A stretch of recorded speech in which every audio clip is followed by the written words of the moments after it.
All right. I think we have most folks who have signed up. Well, good evening and welcome to the Sanibel Water Management Conservation Approach. This is a public education event from the Sanibel Captiva Conservation Foundation, and I'm Ryan Orgera, the CEO. And I can't tell you how I wish we were seeing each other in person, but this certainly is an acceptable and somewhat fulfilling at times surrogate for that. We were just saying as we were all practicing that we can't wait to return to podiums and projectors and stop learning the ins and outs of this process. Well, the Sanibel Captiva Conservation Foundation is just entering our 54th year of conservation. Halloween of 1967, we incorporated. And today, SCCF is dedicated to environmental quality and sustainability on Sanibel, Captiva, and in the entire region. And our work spans a wide variety of topics, from our marine laboratories, water quality and mangrove research, to sea turtles and shorebird monitoring and science. And our land stewards manage over 1,860 acres. And we have large-scale research projects on reptiles and amphibians on our islands. And our native plant nursery sells hundreds of native plants, native flora, and educate our islands on their importance. And the Sanibel Sea School, which we've joined forces almost a year ago, which I can't believe, is a force in environmental education, leading children and adults to love the ocean and our entire planet. And finally, our environmental policy program is an advocacy and solutions powerhouse. We constantly are fighting for our shared natural resources in Fort Myers, Tallahassee, or Washington. So why are we tonight talking about water management on Sanibel? Well, as you're well aware, there have been two recent rain events that have brought the system and how it functions really into the forefront of many of our residents' thoughts.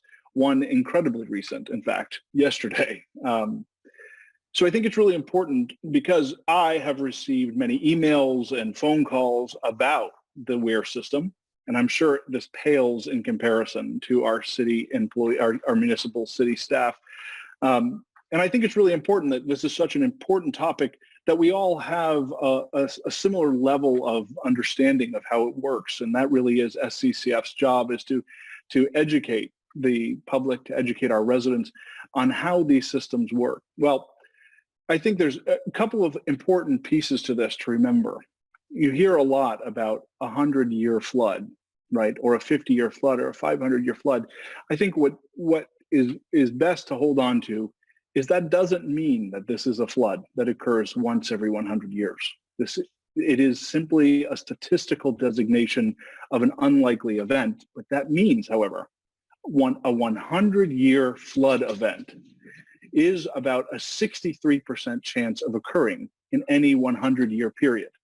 That works out to about a 1% chance per year. And this statistical likelihood, this probability, will only increase with climate change and sea level rise. These changes in our systems will indeed affect how often we see these sorts of rain events. So let me start by thanking our partners at the city of Sanibel. We're incredibly lucky on this island to have some of the most dedicated and bright municipal staff. For a city of our size, it is absolutely just an outstanding group of people that we all are proud of. And we also owe quite a bit to their hard work and all the work of our volunteer city council as well.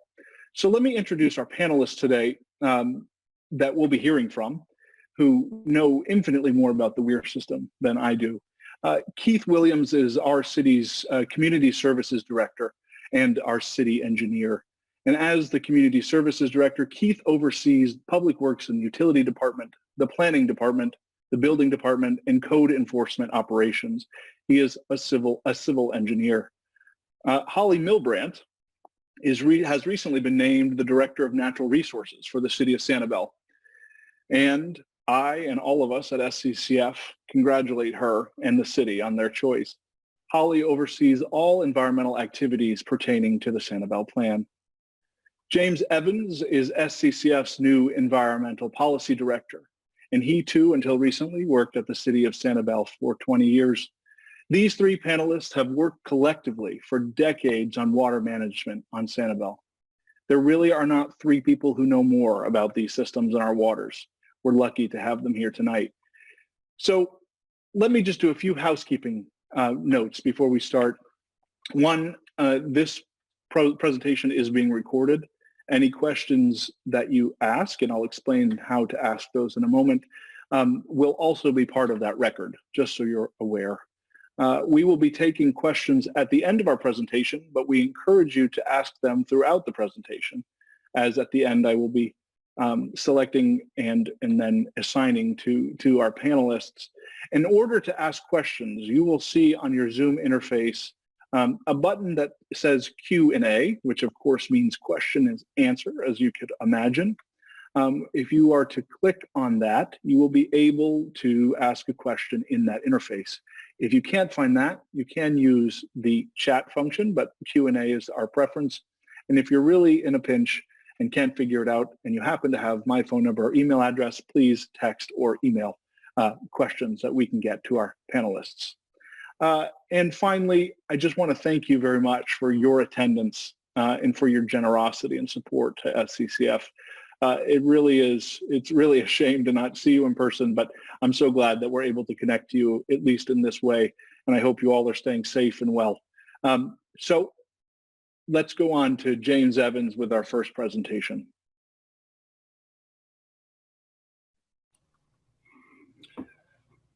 Thank you, Ryan. Let me pull this up real quick.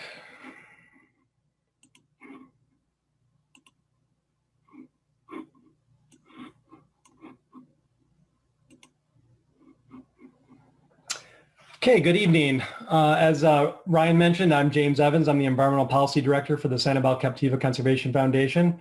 I'm glad to be here tonight and very happy to be back with the city team. Great to see you guys, and look forward to this panel discussion. So I'm going to be talking a little bit about the surface water management from a historical perspective, and I think it's really important in order to set the stage for tonight's presentation that we really think about the Sanibel plan and the Sanibel vision statement. I'm going to go ahead and read that just so we can all think about that for a second. Sanibel is and shall remain a barrier island sanctuary, one in which a diverse population lives in harmony with the island's wildlife and natural habitats. The Sanibel community must be vigilant in the protection and enhancement of its sanctuary characteristics. And I think that's really important because Sanibel is a very unique community, and it is critical that all the decisions that we make on Sanibel are made in considering the natural systems that support our wildlife and also our local economy. Of course, our natural systems are our economy. Our beaches are our economy.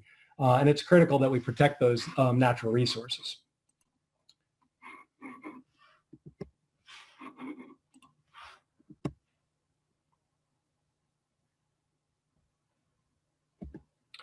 So in order to understand the water management system on Sanibel, we need to first understand the ecology of the island and the land use changes that have occurred that got us to the present day.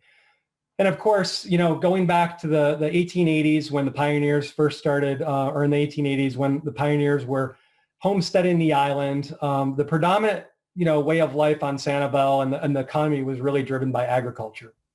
And the early pioneers primarily settled the east end of the island near Pointy Bell, which is now considered Old Town.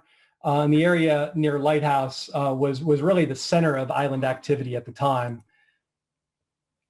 And so back in, by 1889, there were only 21 houses and 40 families living on Sanibel. And in 1892, the population was approaching about 100 people. So, it was a very small population at that time. And it wasn't really until 1928 that the Kinsey brothers constructed docks at the east end of the island, and the ferry service provided transport to the island for the next 35 years. So that was a pretty significant change to the island. And at the time, the sea captains and farmers quickly started to homestead the island. We started to see some agricultural development at the west end of the island near today's Ding Darling National Wildlife Refuge in Wolfert, where the settlers planted grapefruit, watermelon, and other vegetable crops. And so that was really, really what was going on Sanibel in the early 1900s. And when you look at the landscape of Sanibel, this picture here kind of shows it, during a time when it was farmed in the early 1900s. you can see that the ridges and swales that run across the landscape. And those were really developed as part of the beach building currents that built Sanibel almost 5,000 years ago. And what was unique about Sanibel was the fact that it had an extensive interior freshwater wetland system. And that interior freshwater wetland system really provided the freshwater resources needed for farming the island on a barrier island. And that's, again, very unique. We have over 1,300 acres of interior freshwater wetlands on the island today. And this picture here you can see from circa 1908 was an image of the Sanibel Slough before it was altered in its current form.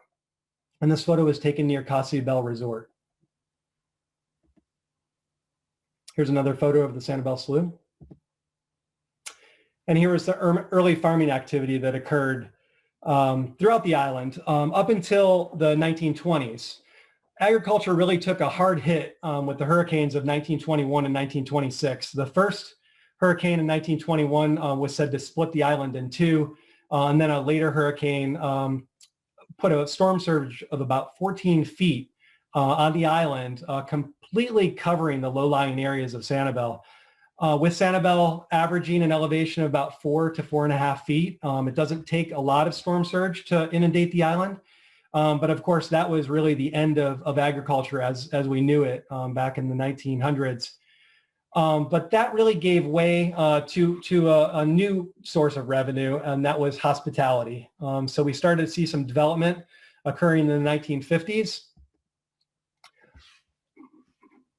But before we move on, I just want to kind of talk a little bit about the the island and the ecology of the island. I mentioned the ridge and slough system, and that that's really a change in elevations from the beach building currents that have formed the island. And so in the swales, we typically see vegetation like Spartina grass, which we also call marsh grass, Spartina grass, and also leather fern. In the interior wetlands of the island, you're going to see those areas and the low areas dominated by those two species, with a number of other salt marsh and freshwater species coexisting in that area. And in the upland areas, you'll see those areas. Those are really made up of hardwood tropical hammock ridges. They're ridges that run parallel to the sloughs, and they create almost like a corduroy effect as you look across the island. This image from 1944, you can see that corduroy-like image or corduroy-like effect across the landscape from north to south. And if you look very closely in the central portion of the island, you'll see what looks like a river running through the middle of the island. That's the historic Sanibel Slough. And the Sanibel Slough runs from east to west or west to east, however you want to look at it. It's not really a river, but it's more or less a depressional area that runs central to the interior of the island, with the headwaters of that of the river or slough starting at where present-day Lake Murex subdivision is located. And during times when the water would fill up, it would spill out into Tarpon Bay, or on the west or on the south side into the Gulf of Mexico. But as we moved into the 1950s, we saw some development starting to take place. In the 1950s, we saw our first mosquito ditches and drainage starting to take place within the central portion of the island in the Sanibel Slough. And that really helped to drain a lot of the shallow freshwater wetlands of the interior freshwater wetlands. And of course, that had impacts on the ecology of the island, but it also gave way to development. It really helped to facilitate development, because back in those days, we didn't have air conditioning, and without mosquito control, it was a pretty harsh place to live.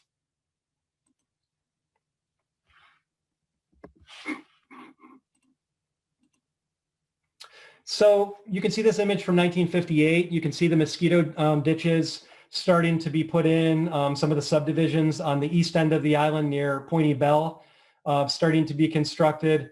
And you can see that the Sanibel Slough was essentially ditched and connected to the Gulf of Mexico in a couple of locations to help drain the landscape for development, but again, really to help facilitate that mosquito control that was needed during early settlements on the island.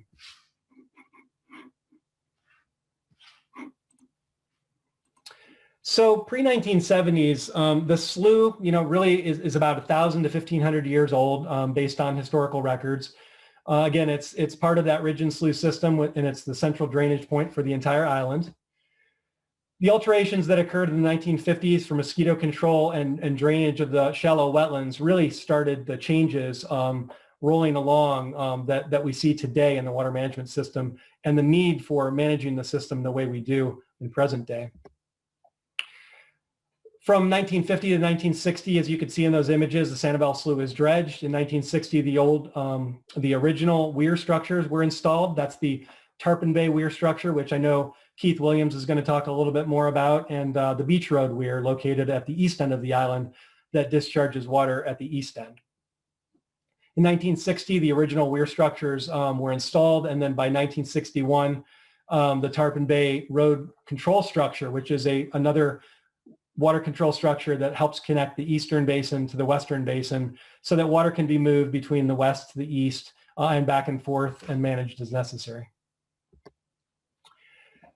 And then the construction of the Sanibel Causeway in 1963 really facilitated rapid development throughout the island. You can see that in the aerial photographs that I showed you on the east end of the island.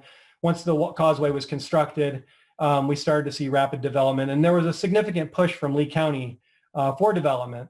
And of course, there was concern from the residents from that push for development and the changes to not only Sanibel from an ecological perspective, but what the community would look like if something wasn't done to start to slow that development.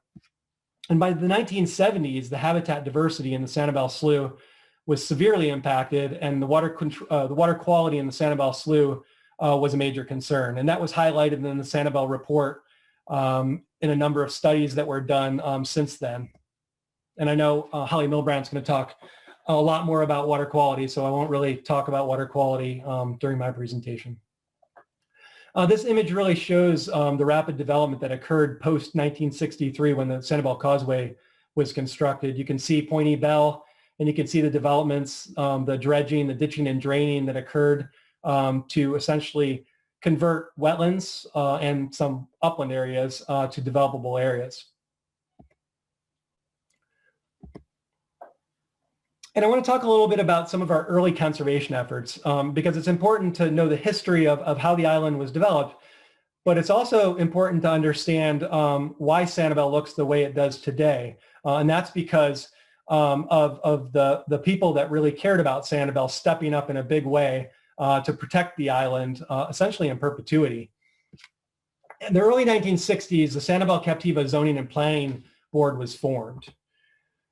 And of course, that was just prior to the Sanibel Causeway opening on May 26, 1963. In 1967, the Sanibel National Wildlife Refuge was actually dedicated to J.N. Ding Darling in tribute to him for his efforts, his conservation efforts, and all of the great conservation work that he did on the island. And out of that Ding Darling Memorial Committee that was formed to dedicate the refuge to Ding Darling, SCCF was born as an offshoot of that committee. And so in 1967, on Halloween, actually, SCCF was founded. And it was really founded on the principles that there were a lot of changes occurring on Sanibel. Rapid development was being pushed from Lee County. And the citizens of Sanibel were very concerned at that time. And the SCCF really felt they needed to take a leadership role. And by 1968, Lee County proposed high-density zoning for Sanibel and Captiva Islands. And by 1973, the rapid development on Sanibel was probably at its apex with over 72% growth in just 1 year compared to 1972. By July 1st, 1974, the city of Sanibel incorporated, and that was really the result of the community recognizing the need to protect our natural systems. The Sanibel report, which was commissioned by the citizens of Sanibel and the city of Sanibel, really gave gave the scientific data to support protecting the natural systems on Sanibel. And of course, it was the first, the first of its kind that really looked at planning from an ecological perspective. And in 1976, in July of 1976, the Sanibel Plan was adopted, which it lifted the moratorium that was placed on development in 1975, while the city of while the community was really trying to take a look at how the natural systems were being impacted. So, it's an important kind of history that we have here on Sanibel, that we were able to protect these natural systems the way we have. And as a result, we've been able to protect almost 2/3 of the entire island for conservation purposes, with the biggest landowner on Sanibel being the U.S. Fish and Wildlife Service as part of the Jan Ding-Darling National Wildlife Refuge. Sanibel Captiva Conservation Foundation is the second largest landowner in private ownership. And the city of Sanibel is third in largest landmass owned in conservation. The remainder is owned by state and other agencies and some nonprofits. But despite all of the early conservation efforts that were put in place, a number of subdivisions were actually platted in the middle of the interior freshwater wetland system or on the outskirts of the interior freshwater wetland system. This image here, this aerial from 1980, shows you some of the subdivisions that were platted in the interior wetland system. I won't go through all of those, but those are the wetland subdivisions that had an impact on the interior freshwater wetland system. And of course, because of the way we manage the water management system today, also still have an impact today. And in some cases, some of the subdivisions that were platted within the interior wetlands actually changed the course of the Sanibel Slough and were allowed to get permits to actually recontour or redirect the flow of the Sanibel Slough. And the Beachview subdivision is one of those examples where the golf course was platted and set right where the historic Sanibel Slough watershed was, and it redirected the Sanibel Slough to essentially go around the golf course and Beachview community. So stormwater issues on Sanibel aren't new. We've been dealing with stormwater management issues on Sanibel for a long time, with an average elevation of 4 to 4.5 feet. When it rains, the water table rises, and until that water table meets a critical level and drains out into the Gulf of Mexico or into Tarpon Bay to the north, that water stays on the landscape. And of course, Holly's going to talk a little bit about some of the water quality benefits of maintaining that water on the landscape, but it does have major water quality benefits. So in 1987, because of flooding that occurred in the 1970s, the city, working with SCCF and its partners, formed what was called the Interior Wetlands Study Committee, and that was established in 1987. They were tasked with considering existing development and looking at how reduction in peak water elevations following major storm events would be beneficial to the island's development. They also were tasked with looking at the natural areas in the city's interior wetland conservation district and looking how increasing rainfall or water stages within the interior wetland system could help recharge the superficial aquifer, which is used for drinking water, and also to enhance water quality by holding that water on the landscape and preserving vegetation and wildlife habitat that was being impacted from the ditching and draining of the system that occurred over the last several decades prior to city incorporation. From 1987 to 1988, they investigated the current water conditions in the interior wetlands and compared that to the past conditions. They looked at what factors influenced the current state. And they also looked at what could be done to reverse those trends if needed. And so as a result, SCCF and other scientists and engineers, which included engineers from the city's Public Works Department, engineers from the South Florida Water Management District, the Mosquito Control District, and a number of other agencies that participated with the city of Sanibel, SCCF, and Ding-Darling in evaluating these impacts in the interior wetland system. SCCF was able to come up with these maps here. You can see there were hand-drawn maps that really depict the habitat changes, the wildlife habitat changes that have occurred since 1951 to 1986. And you can see from 1951 to 1966, the Spartinum Marsh and Cabbage Palm Savanna coverage was pretty significant. By the time we got into the 1960s and into 1976, we saw an invasion of exotic plants and other encroaching hardwoods like Brazilian pepper, which is an invasive exotic plant that has essentially taken over Sanibel Island. And fortunately, thanks to our partners at the city of Sanibel, we've almost eradicated Brazilian pepper from the entire island. And then, of course, the other factor was development. As you can see, from 1976 to 1986, rapid development has occurred on the east end of the island, on the west end, and along the southern portion of the island along the Gulf beaches. With that development, we also saw significant impacts to the wetland system throughout the island. And of course, that only left remnants that we were trying to protect on our conservation lands. And so the Interior Wetland Study Committee found that through suppression of wildfires, not allowing prescribed fires or the wildfires to run through the landscape that helped to keep some of those woody species in check, we saw impacts to the natural wetland system in the interior of the island. Over drainage was also a major factor. The historic wet season water table averaged 3.5 to 4.5 feet, but the water levels were being maintained at about 2.5 feet. Invasive exotic plants and other encroaching hardwoods, as I mentioned, Brazilian pepper, which was introduced in the 1950s, and the lowered water table provided an opportunity for that invasion. And then, of course, the other factor being development. It was the perfect storm to lose those important interior wetlands that we have that provide that critical habitat for our island's wildlife. And that today bring the people that visit our island, that birdwatch and enjoy our island. In the following that study in 1990, SCCF began a study to flood a portion of conservation lands located on the SCCF Center Tract Preserve to look at how, by flooding that landscape, what effect it would have on woody species like Brazilian pepper and other hardwoods. And what they found was that it had a tremendous effect at holding back Brazilian pepper, especially if you could hold water at certain levels for a period of time that didn't allow the seeds of Brazilian pepper to spread. And so the results of that were provided to the city of Sanibel and helped guide the current water management levels that are part of how we manage the weirs today.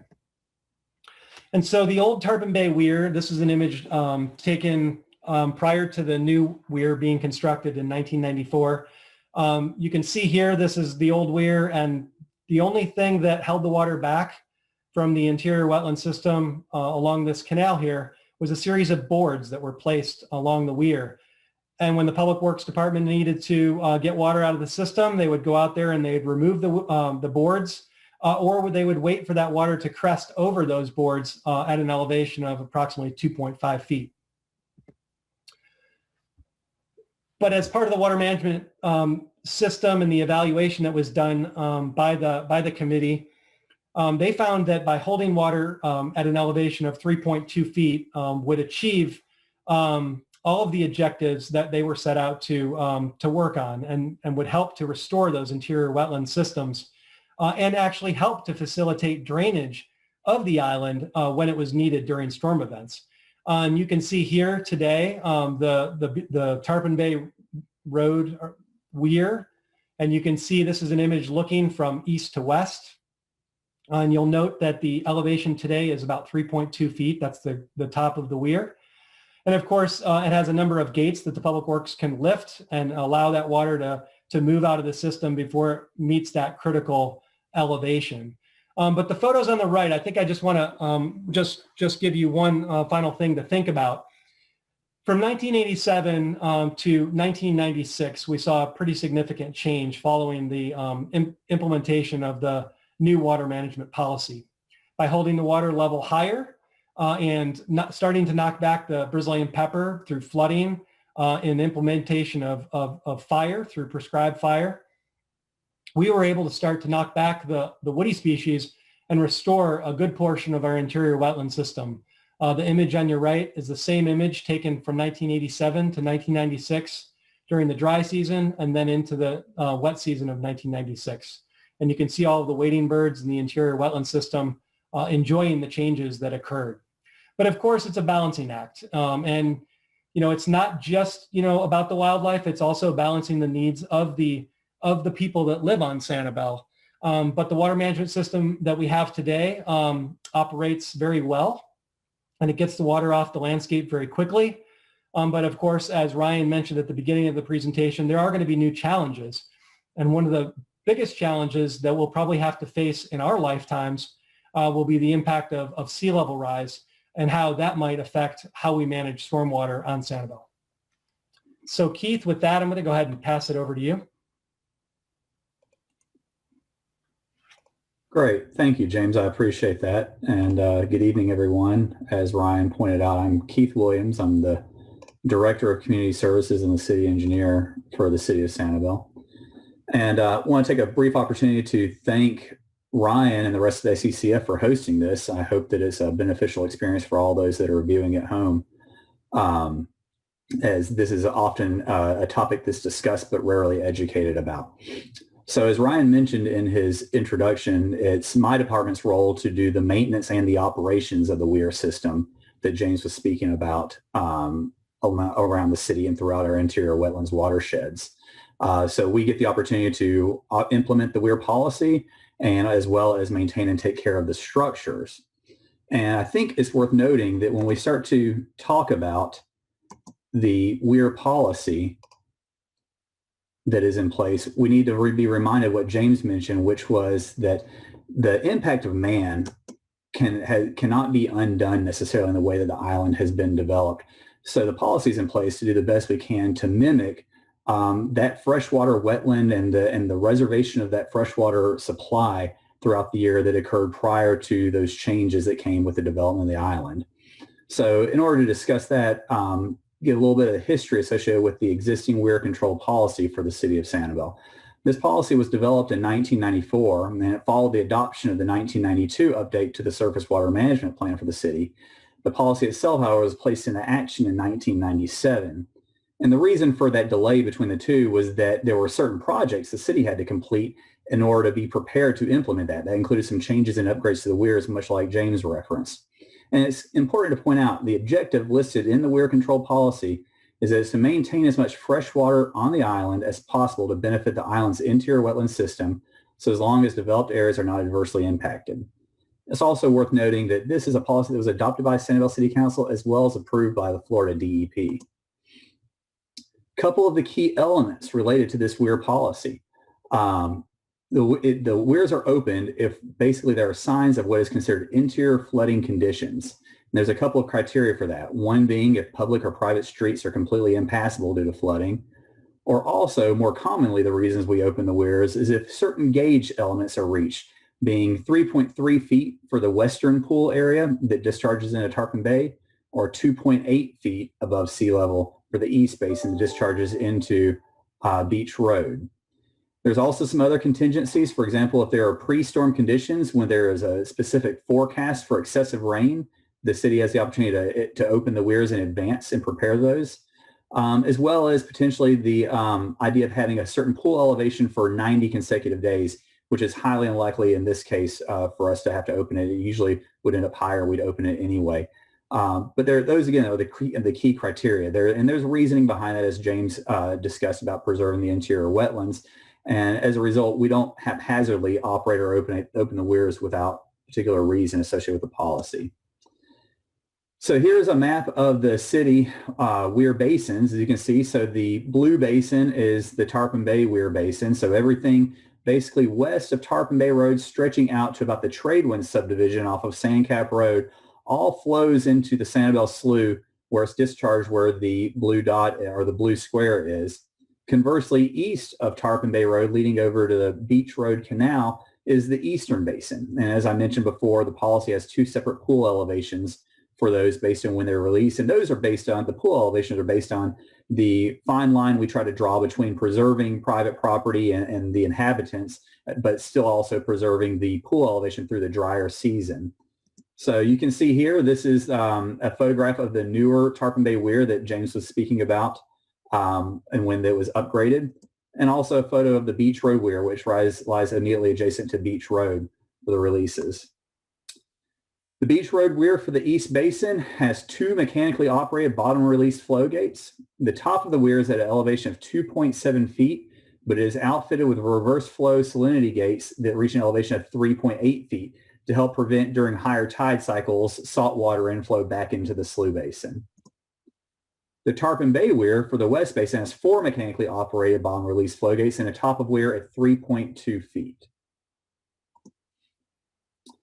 This map serves as a great illustration to show what we're trying to preserve with the weir policy and the operation of the weirs. If you'll notice, much in line with James's slides about the amount of land that's been put into preservation for the city, this is the map of the Interior Wetlands Conservation District. And if you'll note, the proximity of most of these green tracts to certain portions of the Sanibel Slough that we're trying to protect by implementing the weir policy. Further, even more so, this shows a LiDAR elevation map of more or less the entire island. And it's key to note, if it is a cooler color, a gray, a dark blue, or a light blue, those are all elevations that qualify more or less as wetlands. And really the condition of those lands is highly dependent upon the elevation of the water within the Sanibel Slough. Areas that reach into the yellow, orange, or red sit slightly higher. But a note, again, we're an island, a barrier island with an average prevailing elevation of about 4.5 feet.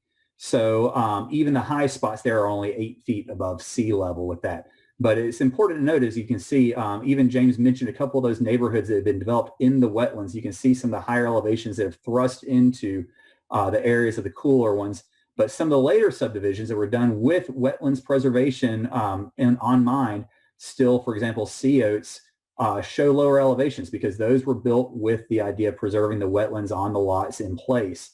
But the key element here is to note that as the elevation of Sanibel Slough goes, so does the conditions of the lands here that are shown in those cooler colors.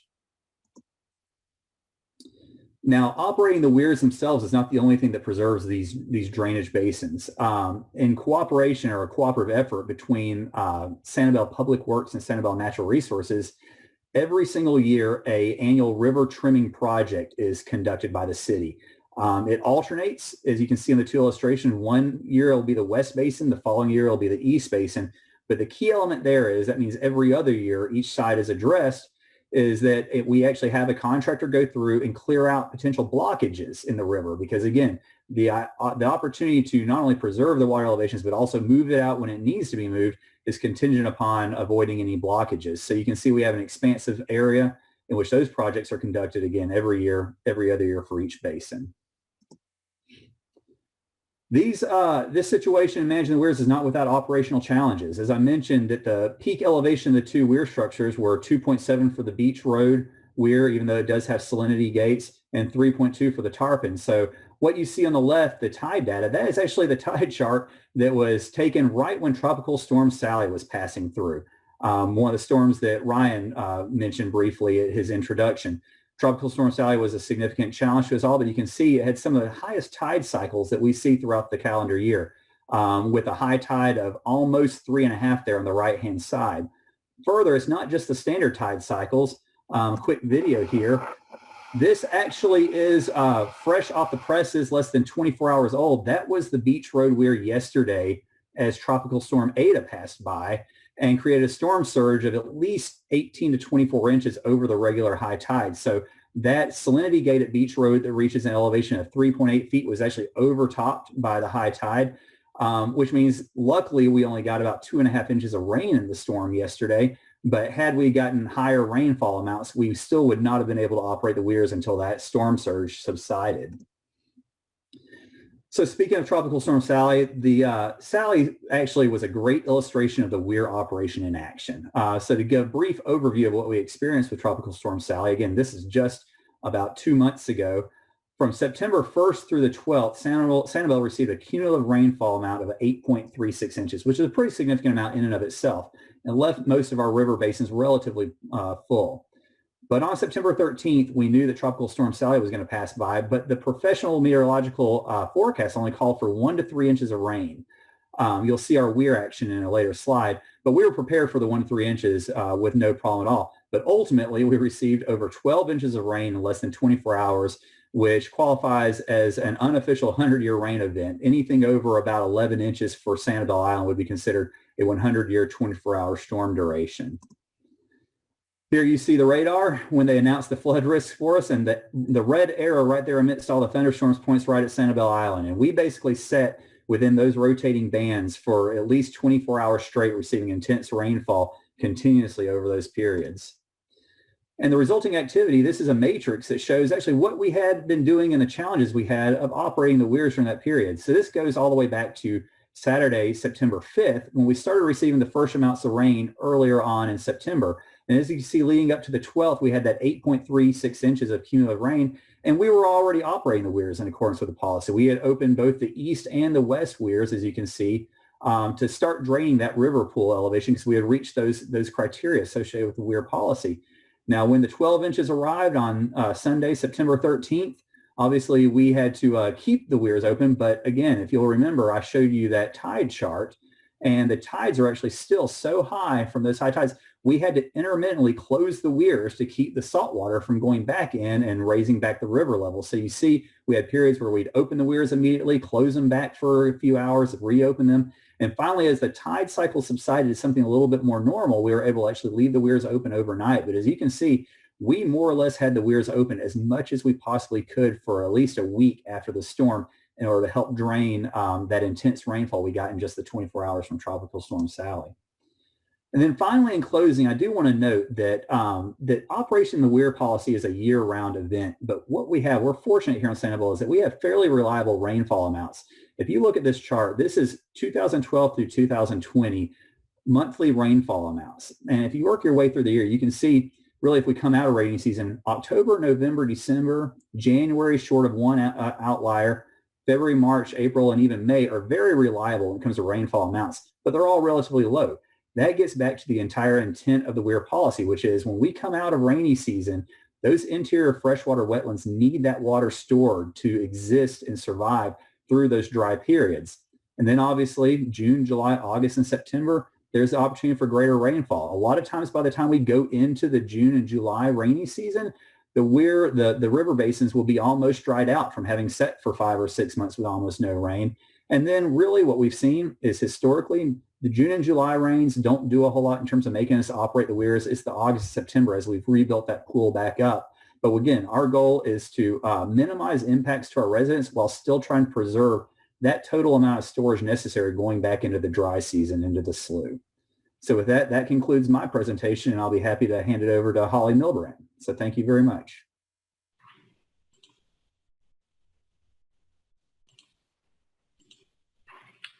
All right. Well, last but not least, right, is what they say. So again, I too would like to thank Ryan and SCCF for putting this workshop together. I've learned a lot of things already. And thanks to Keith and James for really setting up a great framework and understanding of the history of surface water management on Sanibel and really how that's achieved on a day-to-day basis. For my part of the presentation, I'd like to finish up tonight with a brief discussion about the water quality aspects of surface water management on Sanibel and the implications really of how we manage our interior freshwater wetlands, the implications for that on water quality, and then how water quality influences the way we manage our interior freshwater wetlands.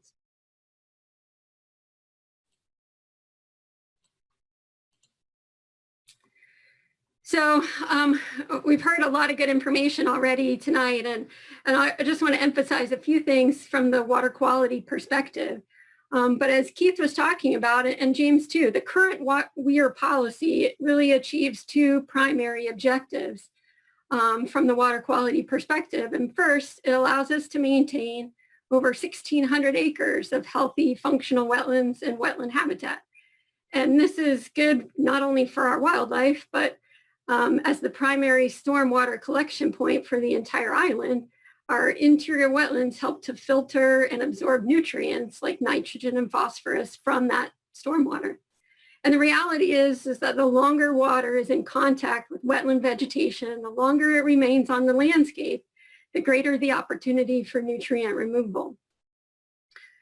Secondly, the policy is also designed to minimize the frequency of discharges from the wetlands to surrounding water bodies and ultimately the coastal waters of Pine Island Sound. And as we've heard, on the east end of the island, water can be discharged into the East End Canal system. And on the west end, water is discharged into Tarpon Bay, which it's important to note is part of the Ding Darling National Wildlife Refuge. And a large portion of Pine Island Sound is an aquatic preserve. So we have a responsibility to make sure that Sanibel stormwater is not causing pollution of those nearshore waters. Much like the discharges from Lake Okeechobee that we are very focused on day in and day out and have recently just been enormous, those flows which have adverse impacts on the Caloosahatchee River and our estuarine waters, the surrounding Sanibel, discharges from our weirs can also have the potential to adversely impact receiving water bodies. And as James alluded to, a number of events over the course of Sanibel's history have affected the water quality in the Sanibel River. And because of this, the water in the river has been designated as impaired for nutrients by the Florida Department of Environmental Protection. And it's impaired both for elevated nutrient concentrations, that's nitrogen and phosphorus, and for low dissolved oxygen. And as a result, the city is required to reduce nutrient loading to the Sanibel Slough to meet adopted state water quality targets. And those targets were adopted by the DEP in 2017 through the process known as the TMDL. And we won't get into too many of the details, but I just want to highlight what some of those reductions are that we are required to meet. So in the Western Basin, reduction in total nitrogen is at 26%. The reduction required for total phosphorus is 34%. And when we move to the more developed Eastern Basin, we see those percentages increase to a 54% reduction in the Eastern Basin and a 74% reduction in phosphorus in the East Basin. So those are not insignificant reductions. And recognizing that action would be necessary to meet the mandated water quality targets, and really in a continuation of this community's commitment to proactively address on-island water quality issues, we embarked on a cooperative effort that was spearheaded by the city, but relied heavily upon the scientists at the Marine Lab with the Sanibel Captiva Conservation Foundation, and began work to develop a comprehensive nutrient management plan. This was a multi-year, multi-phase process in which we assessed the existing data that we had, identified data gaps, places where we had or needed additional information. We were able to determine the sources of nutrients on the island and the various land use types they were associated with, and then how those nutrients move across the island through a variety of different flow methods. And then based on all that scientific information that was collected, we developed a list of projects and policy recommendations to target specific nutrient loading hotspots. And this is a really important process that helps us make sure that the resources we invest to address those hotspots are used in a cost-effective way and in a way that will help us to achieve the biggest benefit. So I'm going to briefly run through the various phases of the comprehensive nutrient management plan. And in phase one, we analyzed the existing data. And one of the things that we found was that water quality had actually improved in most cases between 2012 and 1976. So this figure here on the left-hand side shows the total nitrogen concentrations in 2010 to 2012, and also those in 1976. Those from 1976 are shown with red circles, 2010 to 2012 in the green circles. And basically the size of the circle, the bigger the circle, the higher the concentration of nutrients. And so in most cases here with total nitrogen during the wet season, we can see that those green circles are smaller than those red circles. What we saw in 2010 to 2012 was an improvement over what we were seeing in 1976. And the same, maybe not quite so obvious for total phosphorus in the wet season, but we see the same general trend there. So James mentioned a few of those things that happened. These improvements didn't just happen by accident. They happened because there were a lot of actions taken by the city and other conservation partners and really by the citizens of this community to improve water quality on Sanibel. And we've had some general discussions about a lot of these already, so I'm not going to belabor the list, but the island's efforts to acquire environmentally sensitive lands along the Sanibel Slough corridor, a number of improvements that we've made to the way we manage wastewater on Sanibel, and then a lot of the standards that were incorporated into the Sanibel plan and the land development code that encourage use of native plants, limit the amount of sod, limit the amount of developed area. All those things have really, over the years, provided really important water quality benefits to the island.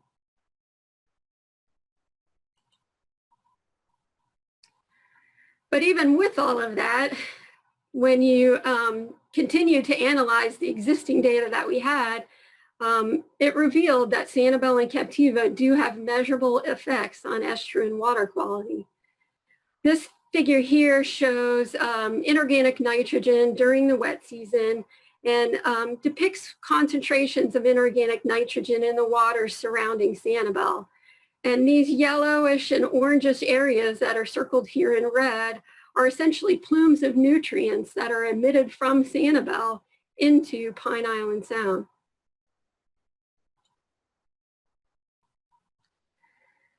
So in phase 2 and phase 3, we were able to determine the amount of nutrients coming from each land use type and to really understand the flow patterns of both surface water and groundwater on the island that ultimately transport nutrients from one place to another. So in this figure here on the left-hand side, we can see the nutrient loading based on land use type. And one of the things, we've got total nitrogen on the top, total phosphorus here on the bottom. One of the things that's particularly interesting with this information is that some land use types, for example, if we look at the medium density residential lands, those lands cover a lot of area on the island and maybe not unsurprisingly contribute a large portion of the total load. But some land use types, like the golf courses, for example, cover a relatively small area on the island, but contribute a large portion of the total loading. This phase also really expanded our understanding of groundwater movement on Sanibel. A lot of this talk is focused on surface water, but there's a lot going on just underneath the surface as well with the groundwater. And it was important that we really have an understanding of both of those things to manage the nutrient issues on Sanibel. So we have some areas where the groundwater, net groundwater flow is moving water off the island, and then other areas where groundwater flow actually moves water onto the island. And then finally, in phase 4, we were able to take all the data that we collected through the first 3 phases and put it together statistically, geographically, and get a really good picture of where the nutrient hotspots were on the island. So our hotspots are really shown here in these red areas and are oftentimes connected with areas of, are definitely connected with areas of high nutrient inputs, but associated with some of our golf course communities and other areas where we see large use of reclaimed water for irrigation.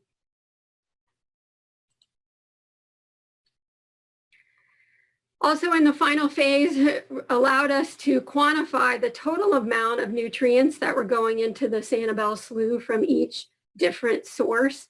So shown here on this top figure, these are the phosphorus loads to the East Basin with runoff from anthropogenic lands. Those are developed lands forming the biggest contribution of 339 kilograms per year. And then we could also combine the loading data with flow data. So we have flow meters both at the Beach Road Weir and at the Tarpon Bay Weir.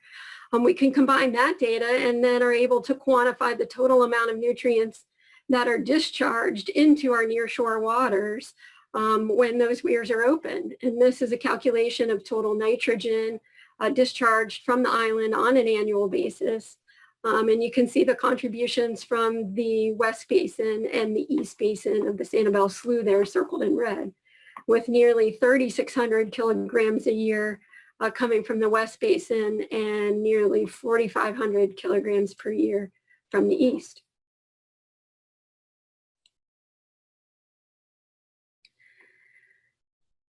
But it was really important that the plan not only identified the sources of nutrients and how they're moving across the island, but that we come up with a plan for how to make things better. And so the plan was able to really model the potential benefits of implementing a variety of projects and best management practices to help reduce our nutrient runoff. And several of the projects that were identified in the plan to have the greatest benefit to nutrient reductions are now underway or have actually been completed. So just a few of those. One thing that came out of that was some modifications to the weir structure within the Dunes subdivision. These modifications were undertaken in order to prevent saltwater from entering the stormwater system and taking up available capacity. Hopefully you've also heard about the extensive upgrades that are currently underway to the Donex wastewater treatment plant that will accomplish a lot of goals, but will also, one of the primary objectives is to reduce the nutrients that are found in our reused irrigation water.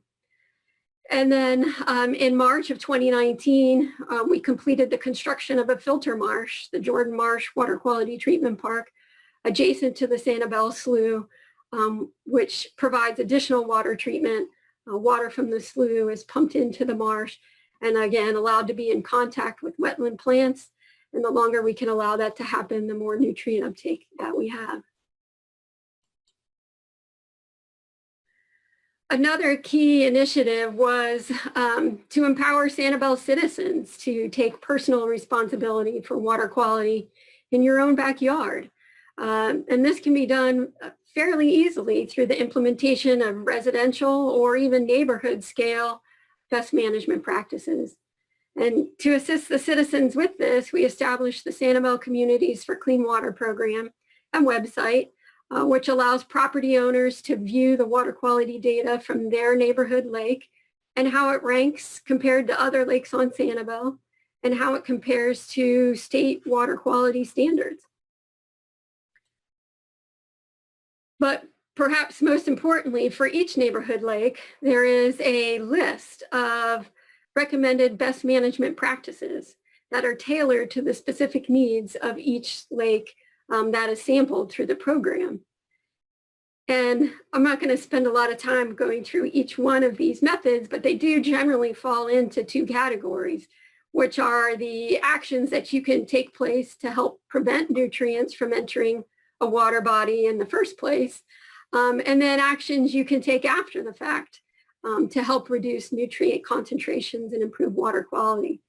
And just a plug for those that, all those actions that we can do to prevent nutrients from entering water bodies in the first place, those always cost less than the after the fact solutions. So where do we go from here, and what does the future hold for the Sanibel Slough? I think as all three of us have noted here tonight, the community of Sanibel has made water quality one of its highest priorities. And it's not just the water that comes from Lake Okeechobee and the Caloosahatchee watershed that impacts our quality of life on Sanibel. What we do in our own backyard can also have severe impacts on water quality.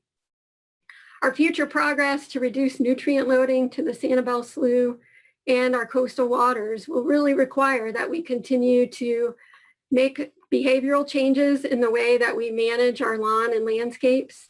We continue to collect and analyze data to make science-based decisions on water quality, improvements and protections.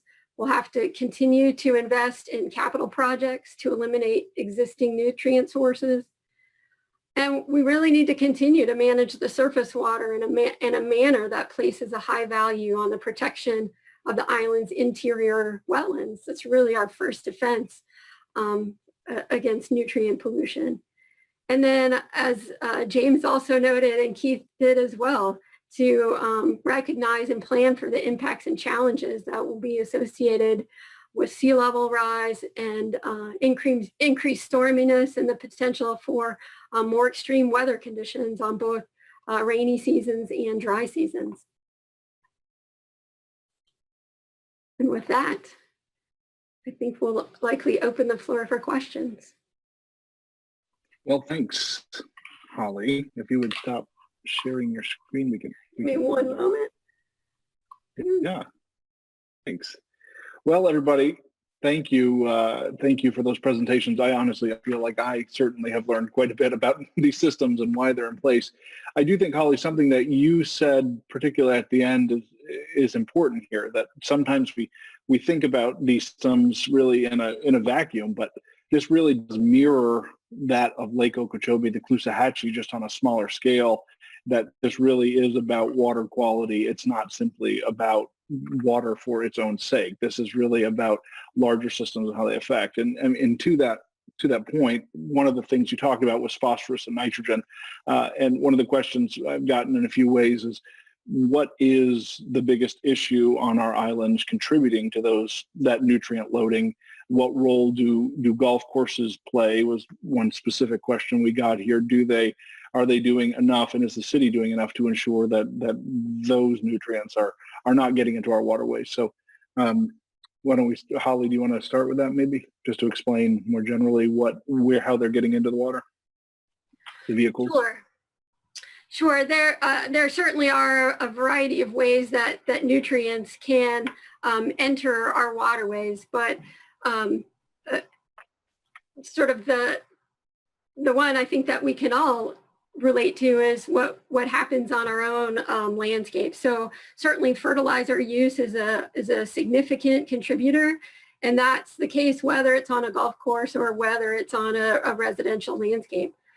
So a couple of things that the city undertook in 2007 was the adoption of a fertilizer ordinance to help regulate the use and application of nitrogen and phosphorus on Sanibel, and then expanding that to include a golf course report card program that encourages, it's a voluntary program, but encourages the golf courses working with the city's natural resources department to think about the impact of that particular land use on water bodies. So I think that's a big source. I think one other thing that we definitely learned from the nutrient management plan was that irrigation with reclaimed water can be a potential, maybe larger than we thought, nutrient source as well. And so that certainly was one of the factors that I think led us to really making a push to move forward with improvements to the Donax wastewater treatment plant. Well, thanks. So let's talk about that, because another one of the questions we got, Keith, folks want to know how exactly when the technology comes on board about at the Donax water treatment plant, how does that translate to improvements in surface water? What exactly is that process? Great, thank you, Ryan. And that's an excellent question.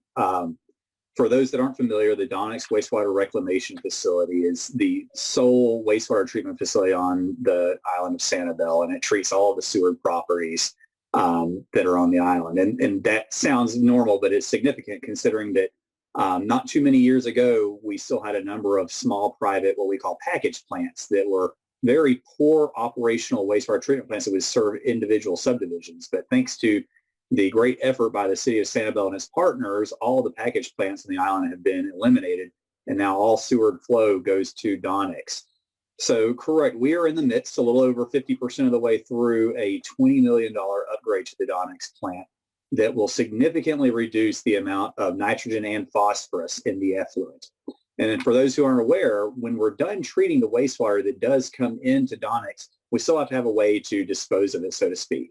So right now, the water that comes out of Donix largely goes to one of 4 potential locations. The first 3 are the 3 different golf courses on the island. They all use reclaimed water for their irrigation. So the Sanctuary, Sanibel Island Golf Club, and the Dunes all use water that comes from Donix. And then the 4th, that makes up about a quarter of it, is we have a number of private users that are along that reclaimed supply line that use it. Many of them are condominium complexes, for example, that use them to irrigate their landscaping. So in all, the key element is as we continue and complete those upgrade projects, that nitrogen and phosphorus loading that comes from the irrigation use of our reclaimed water will be significantly decreased. And ultimately, as Holly so adequately put, that water ultimately makes it into the Sanibel Slough. So we are reducing that, that loading that goes into the slough significantly with the completion of that project. Thanks, Keith. James, this is, since we are the Sanibel Captiva Conservation Foundation, I thought we would answer one of these questions that I think makes a lot of sense. I mean, do we have nutrient flows for Captiva? And if not, what do you suggest we do to get there? So thanks, Ryan. Great question. So there is some data for Captiva. The SCCF Marine Lab did a study looking at some of the groundwater loading impacts from septic. There's been some surface water sampling that's been done in Roosevelt Channel and some other areas along Captiva. So we know in general that the water quality on Captiva is pretty decent, although when we have large rain events, we do see stormwater runoff, which can carry with it nutrients from the septic drain fields into the coastal waters. And we have had some high concentrations of bacteria at some of the beaches, like Blind Pass and along Captiva as well. There's certainly more that can be done. Certainly a great thing to do, I think, in my opinion, would be to convert the island from septic to central sewer. I think that, with climate change and sea level rise, that's going to have an impact on how those systems function because of the separation between the drain fields and the septic system and the groundwater table will continue to get smaller and smaller as sea levels rise. So, overall the water quality is pretty good, although we don't really have much data other than the golf courses and some of the groundwater and sampling that was done by SCCF throughout the island. Thanks, James. So Holly, I think this is a pretty useful question and something that we should probably underscore as often as possible. But why exactly does holding water on interior wetlands improve water quality? And I think this is a great time for us to be wetland cheerleaders and talk about how great they are at filtration. But why don't you give people a more intelligent response on that? Sounds great to me. So plants are really good at uptaking, and especially wetland type plants are really good at being able to uptake nitrogen and phosphorus. So they need those nutrients in order to grow, which is really the same rationale for why we fertilize lawns, is that turf grass in a landscape in Southwest Florida needs nutrients because our soil doesn't usually have any. So in order to maintain a healthy lawn, we are forced to put lots of nutrients, nitrogen, phosphorus on those lawns. Well, in a water landscape, plants actually have the ability to use those nutrients for their growth. So they can uptake nutrients. And like I said, some plants are really great at it, like cattails are highly adaptable and can use the nitrogen and phosphorus in the forms in which it's applied for their growth, and essentially then remove it from those systems. It can also sort of, with microscopic plants, have an adverse effect as well, which is, that those plants will also take up those nutrients, which can result in algae blooms. But all plants need those nutrients. Thanks. Yeah, I think it's great. And let's not forget too, wetlands are incredible at helping with flood mitigation, right? They're these amazing natural sponges. They're great filters. They're great flood mitigators. So a question we got twice here, Keith, and I'm going to ask just two in a row. They're not necessarily related, but I think it makes sense. One, what are the ponds behind Matsaluna, right? So the Pond Apple Trail pond, and also why don't, and this is someone else saying this, but why don't I see storm drains on city roads and local streets? Sure, great. And thank you again, Ryan. And those are also excellent questions. So to answer the first one, the ponds that lie within Pond Apple Park next to Matsaluna, as the questioner phrased it, those are the reclaimed water ponds that I referenced about where our effluent from the Don's wastewater treatment plant, those are the ponds that supply the irrigation for the Dunes golf course.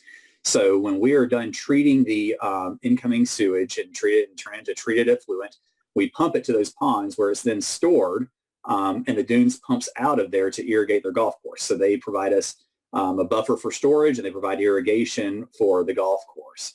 The second question about the roads is a really interesting question. It's actually got a pair of answers to it.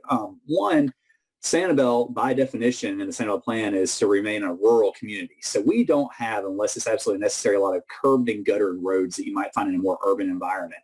And by and large, curbed and gutter roads where the water flows off the road into a concrete curb and then down to a storm drain, those are not as good about improving or preserving water quality. They immediately carry the oil and grit from a roadway and other pollutants into the neighboring streams where they discharge. So if you actually were to walk around off the edges of Sanibel's roadways, we drain straight into usually a vegetated shoulder with a vegetated swale. And there the water gets a chance to sit and percolate into the soil and act as groundwater recharge, as well as let the vegetation there do that phosphorus and nitrogen uptake of the nutrients before making its way into any larger body of water. So we do have an underground storm drain system, but we try to carry the water at least through vegetated swales and along shoulders for as far as we possibly can before we stick into a hard pipe where you get no water quality improvements.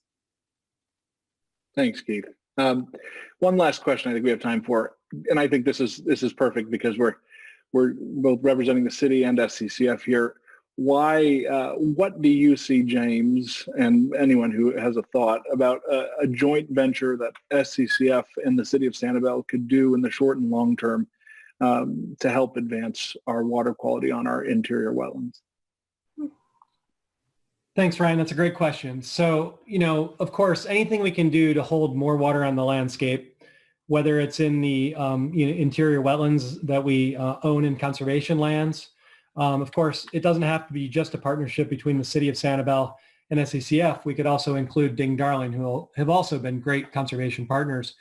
But I think there's some real opportunities to hold more water within what's called the State Botanical Site by recontouring areas that were essentially mosquito ditched and drained to reestablish wetlands and create a filter marsh-like habitat similar to what we have at Jordan Marsh that could extend throughout the entire central portion of the interior wetland system from Gulf Pines almost all the way down to, up to Tarpon Bay. So I think it could be a pretty significant system if we do it right. I think that's great. Well, everybody, I think it's time to call it a night, but I do want to thank our invited guests here, Holly and Keith, for being part of this important discussion. There's a lot to learn here. These are really complex systems, and I know I personally am very happy that they're run by such competent and bright people, because these are not easy decisions that we have to make. These are also not always straightforward issues, and so thank you for what you do for our city and our critters and natural spaces, because it's a big job, and we appreciate it, and we love being partners. So thank you to everyone who has attended, and we hope if you didn't get your question answered tonight, please feel free to email us, and we would love to discuss further. So thank you, everybody.